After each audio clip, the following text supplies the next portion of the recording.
আসসালামু আলাইকুম। আল্লাহুম্মা সাল্লি ওয়া সাল্লিম আলা নাবিয়ানা মুহাম্মদ। আজকে আমরা সবাই বাইরে একটু ঘুরতে যাব। বাচ্চারা ভীষণ বায়না ধরেছে যে, "বাবা আমরা আজকে একটু বাইরে ঘুরতে যেতে চাই।" তো বাচ্চারা এর আগে কখনো মেট্রোতে ওঠেনি। ওরা বারবার বলছিল, "আমরা মেট্রো দিয়ে যাব।"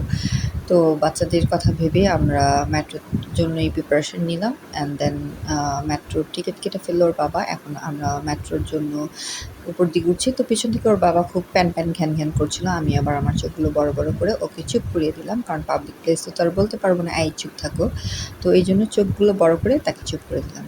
তো আমরা ওয়েট করছিলাম কখন মেট্রো আসবে। বাচ্চারা অনেক বেশি এক্সাইটেড ছিল। ফাঁকে একটু তারা পোজ পাস দিয়ে নিল।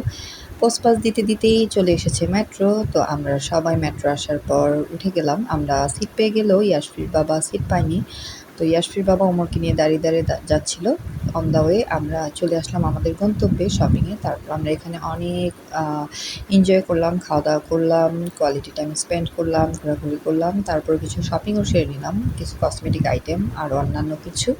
আর এখন লাস্টের দিকে ভাবছি আমার জন্য একটু পার্টি ওয়্যার নিবো। আমার আবার জুতার প্রতি কেন জানি ভীষণ ফ্যাসিনেশন। জুতা দেখলেই আমার কেন জানি শুধু কিনতে ইচ্ছে করে। তো আমি আমার জন্য একজোড়া পার্টি ওয়্যার পছন্দ করছিলাম। তো ওখান থেকে ওর বাবাকে বারবার ডাকছিলাম। ওর বাবা বলছিল, "তুমি চুজ করো, দেন আমি ফাইনাল করে দিব।"